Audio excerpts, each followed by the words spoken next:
Good morning, everyone. Hope you had a good night's rest. Everybody here in the States, everybody in Europe and the other side of the planet, you're already well into your day. I wanted to do this particular show to remind everybody that the media is always used as a propaganda device. So the news that you're hearing coming out of the Ukraine or anywhere else for that matter has to be taken with a grain of salt. All sides in the matter, and there's usually more than just two sides, have their positions that they need to make or express to the rest of the world, and they do that through their media outlets. So when you hear some of these alternative media sites telling you they're breaking the latest news, what they're really saying is that they're breaking the latest propaganda. And that's what we're in right now, ladies and gentlemen. We're in a propaganda war as things are happening behind the scenes, that we're only finding out the stuff that trickles out that couldn't be suppressed from the rest of us. So I ask my fellow Americans and fellow common folk, if you're out there reading the news, if you're trying to inform yourself on what is really happening, look past the headlines and the first few articles and try to corroborate that information somewhere else before even sharing it. There are two channels here on the YouTubes really focusing on this particular issue. I mean, there are many more, but there are two that have spent a lot of time giving you what they consider to be the breaking news. And it's not breaking news, ladies and gentlemen. It's propaganda. Because all they're reading from are articles that in any other regards, we would consider them propaganda organizations. But all of a sudden, we're going to trust what these entities have to report. And what have they been reporting? Well, if you're getting the Western media, you're not hearing the Ukrainians are firing mortar shells. What you're hearing is the Russians are doing it.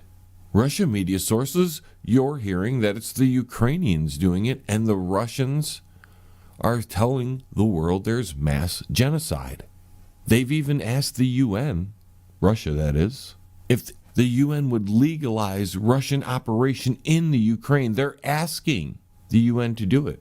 And they cited Yugoslavia as an example of NATO doing the very same thing to protect certain parts of the Ukraine that are, by the people in those regions, they consider themselves removed from Ukraine. And they've asked Russia for protection. That is not being widely expressed in the malpractice media, but it is a truth that is there. And whether the UN legalizes any kind of military operation for Russia, which I highly doubt they will, NATO is going to oppose that. But what can NATO do when they're not aligned with Ukraine technically? There's no official treaty there. Even though weapons are being shipped there, there's no official alliance there. Or is it? Yesterday, on the 17th of February, Ukraine, Poland, and the United Kingdom agree on an accord to combat Russian aggression. Well, there's two NATO countries right there. But then you bring in the NATO treaty, once either United Kingdom or Poland are attacked, even though they're aiding the Ukraine, all of a sudden Article 7 is triggered and the rest of NATO can come to the aid of Poland and the United Kingdom. Very clever maneuvering here by NATO. Because NATO can do its thing until Polish or English troops are attacked inside of Ukraine. Even though the House has nothing to do, the Senate was quite busy as they approve a resolution for Ukraine on warning Russia. Putin shaking in his boots over that because the empty suits in the Senate create a resolution to warn Russia. Ooh, don't do it. Don't you do it.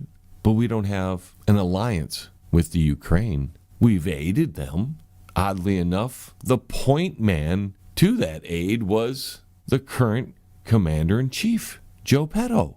Ukraine is so important to the Joe Petto administration. A backwards European country has had a revolution to install a pro-Western government. The pro-Russian government that was there prior to the revolution had to flee because of it. The point of all this, ladies and gentlemen, is you have to read and understand how they're using language. You hear in the malpractice media that fresh eastern Ukraine shelling stokes Russian invasion fears. Well, that is so vague. When they say there's almost 600 ceasefire violations, that vague explanation is there to make you believe that it's Russia doing the shelling.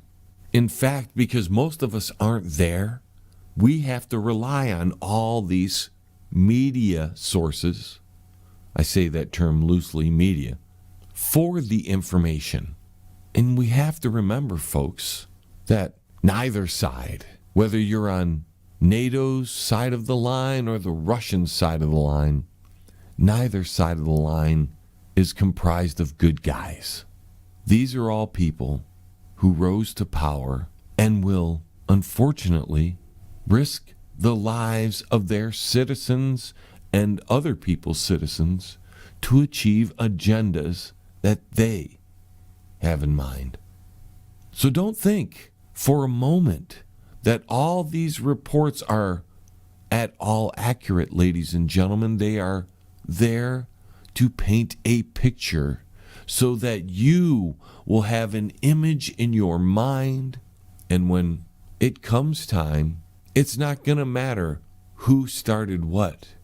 Now, folks, you can look this up easily, but estimates have 100 to 300,000 Ukrainian troops massed on their own border, armed with Western weapons. Now, I don't know for certain, and when you see all those TikTok videos, not having a single clue as to which way any of the tanks and trucks and whatnot are rolling, just remember, folks, that the people running the charade on us are well aware those videos will be recorded and disseminated for them. It is part of the propaganda. A war, if it breaks out, ladies and gentlemen, won't really be for Ukraine. Sure, there are security reasons that both sides cite as objectives, but it's far greater than that, ladies and gentlemen. As we saw with the boogie woogie virus, the world governments all work together, except when they're vying for leadership of that world. So no matter who's trying to be the big boy here in the latest crisis, we have recent evidence that every single government on the planet, practically every single one, worked in unison during the boogie woogie virus experiment, where they were successful in achieving most of their goals. How do you say that, John? Well, how many people got the poker, even though they didn't want to? And because it was rushed through so expediently, with Orange Man himself led us into this, ladies and gentlemen. His leadership shut the country down and put into warp speed an operation that was then carried out by the Joe Petto administration. All the groundwork was laid during the Orange Man because it was only the Orange Man who could rally the normal opposition to these kind of measures behind him to follow along. His antics were like the Pied Piper. But when he told you the military was going to do it, what do you think that meant? If enough people weren't going to be playing along, they would have mandated it through military means. But I think they reached the goal, or were very close to reaching the goal they expected. Maybe they even did a little better. And it's funny how things are winding down now in the midst of yet another more dangerous enemy. The next boogie woogie. So we'll see what happens, ladies and gentlemen. But while you're perusing the interwebs and the news, and you have the television on listening to the supposed reporting out of the malpractice media, please understand that it is all propaganda. It has been that way ever since the Smith-Mundt Act changing of the rules about propaganda. Thanks for tuning in, folks, and I hope you guys have a great day.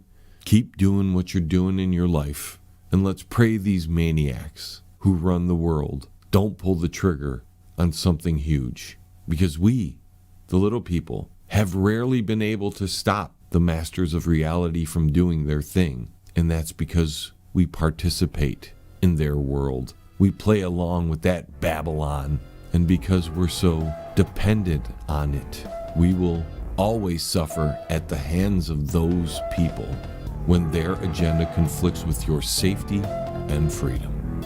Thanks for listening, everyone. Be safe.